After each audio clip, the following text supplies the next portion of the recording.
बोलो जयकारा बोल मेरे श्री गुरु महाराज की जय। आनंद प्रिंटिंग प्रेस। श्री श्री 108 श्री सद्गुरुदेव जी महाराज श्री तृतीय पातशाही जी ने आत्मिक उन्नति का साधन स्वाध्याय के लिए श्री आनंदपुर में प्रिंटिंग प्रेस का उद्घाटन किया। प्रेम, भक्ति, ज्ञान, वैराग्य तथा त्याग के आचरण रूपी भावनाओं से युक्त मासिक पत्रिका का प्रकाशन करवाया। इस मासिक पत्रिका आनंद संदेश को सिंधी तथा हिंदी भाषा में छपवाने का प्रबंध किया। उस समय यह छोटी आनंद प्रिंटिंग प्रेस थी, जिसमें प्रेमी श्रद्धालु एवं जिज्ञासुओं के आध्यात्मिक लाभ के लिए कुछ पुस्तकें भी प्रकाशित की गई। श्री श्री 108 श्री सद्गुरुदेव जी महाराज श्री पंचम पातशाही जी ने मासिक पत्रिका आनंद संदेश में प्रेमा भक्ति से परिपूर्ण संत महात्माओं के प्रवचन एवं भक्ति पद पर समर्पित भक्तों के कथा लेखों से इसका और भी रूप निखार दिया। यह स्वाध्याय का माध्यम पहले भी जन जन को आत्मज्ञान की गंगा में स्नान करा रहा था। अब यह जीवन में नया रंग, नई उमंग और भक्ति का प्रतीक अनुपम प्रेरणा स्रोत बन गया। इसके पश्चात आत्मिक संपदा का एक विशेष बहुमूल्य उपहार श्री परमहंस अद्वैत मत अमर ज्योति ग्रंथ प्रेमी गुरुमुखों एवं जिज्ञासुओं के लिए प्रदान किया। इसमें श्री आनंदपुर के उन्नायक श्री परमहंस महान विभूतियों का जीवन चरित्र लिखा हुआ है। इन महान विभूतियों का दिव्य आलोक एवं परम आनंद की अनुभूति को पाकर सब प्रेमीजन कृतज्ञ हैं। इसका प्रथम संस्करण अप्रैल सन 1972 में प्रकाशित हुआ, जिसका विशद विवरण पहले दिया जा चुका है। आप सदैव परमार्थ, भक्ति एवं आत्मिक उन्नति के उच्च सिद्धांत एवं महापुरुषों की मौजों को शीघ्रातिशीघ्र साकार रूप देने के लिए निरंतर संलग्न रहते। आरंभ में आनंद प्रिंटिंग प्रेस में लगी छपाई वाली मशीन बहुत पुराने मॉडल की थी। यह हाथ से चलती थी, जिस कारण इसकी मुद्रण की गति भी कम थी। जैसे जैसे श्री आनंदपुर दरबार की महिमा का प्रचार और प्रसार बढ़ता गया, वैसे वैसे ही गुरमुख प्रेमियों के मन में भी यहाँ का इतिहास व साहित्य जानने हेतु उत्सुकता जागृत हुई। उनकी इस मांग को मद्देनजर रखते हुए इस प्रेस का विस्तार करने का निर्णय लिया, ताकि प्रेमियों को प्रेमा भक्ति के विचार, परम आनंद व सुख के साधन स्वाध्याय द्वारा प्राप्त हो सके। उस मौज के अनुसार सन 1972 में श्री सद्गुरुदेव जी महाराज भक्तानियों की तरफ पीछे एक बगीचे की तरफ शिकार में पधारे। इस बगीचे की जगह का निरीक्षण किया गया।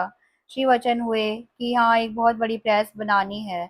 महाप्रभु जी ने स्वयं सारी रूपरेखा तैयार करवाई और बहुत शीघ्र ही इसकी नींव का शुभ उद्घाटन करते हुए फरमाया, इस प्रेस का कार्य जितनी जल्दी संभव हो सके करना है।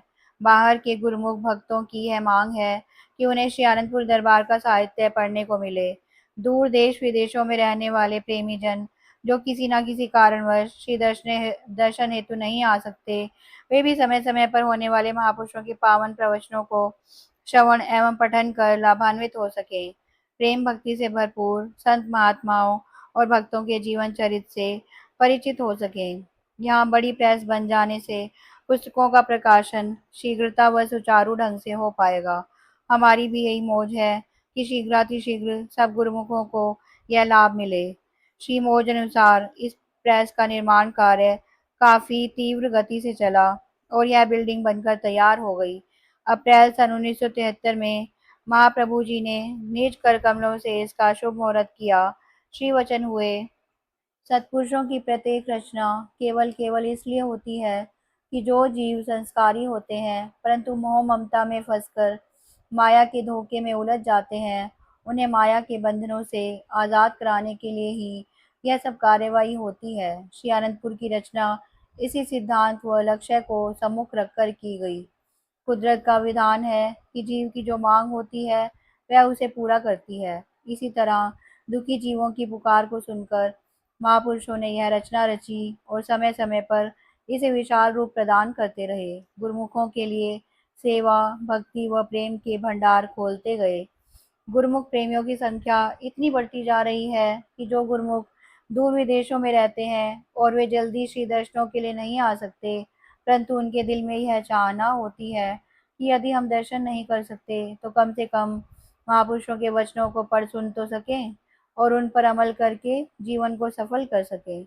यह सत्य है कि जो महापुरुषों के वचनों पर चलता है वह भवसागर से पार हो जाता है। इसी उद्देश्य हेतु प्रिंटिंग प्रेस का निर्माण किया गया है। जो गुरुमुख लाचार हैं या किसी अन्य कारणवश यहाँ नहीं पहुँच सकते, वे घर बैठे ही वचनों से लाभान्वित हो सकें।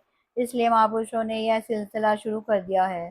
यह आगे और बढ़ रहा है और बढ़ता ही जाएगा।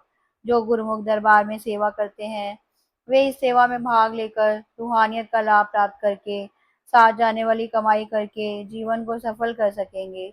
जो गुरुमुख बाहर रहते हैं, वे भी आनंद संदेश तथा रूहानी पुस्तकों में लिखी महापुरुषों की वाणियों को पढ़ सुनकर पूरा पूरा भक्ति व रूहानियत का लाभ उठा सकेंगे और अपने जीवन को कृतार्थ करेंगे।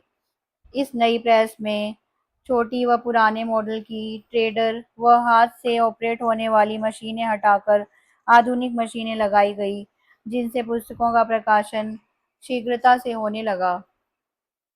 हाथों से अक्षर जोड़कर कंपोजिंग के स्थान पर अब कंप्यूटर में लेख टाइप किए जाने लगे। ट्रेडर मशीनों का स्थान ऑफसेट प्रिंटिंग मशीन ने ले लिया, जिनसे प्रिंटिंग की गुणवत्ता और क्षमता में अद्भुत निखार आ गया। सन 1973 में ही विदेश में रहने वाले प्रेमी गुरमुखों की मांग को पूरा करने के लिए यह मासिक पत्रिका अब इंग्लिश में छपने लगी। इसका नाम श्रीमोल से स्पिरिचुअल ब्लिस रखा गया। इस पत्रिका के प्रकाशन से भारत तथा विदेश में रहने वाले गुरुमुखों को भी आध्यात्मिक लाभ पहुंचने लगा। अपनी असीम कृपा करते हुए श्री सद्गुरुदेव जी महाराज ने कई पुस्तकें अंग्रेजी भाषा में छपवाई। सिंध और भारत में रहने वाले सिंधी प्रेमियों की मांग पर सिंधी भाषा में भी पुस्तकों का प्रकाशन होने लगा। भजनों के छोटे छोटे गुटके और यहाँ तक कि 52 अमर ज्योति ग्रंथ का प्रकाशन सिंधी भाषा में भी किया गया।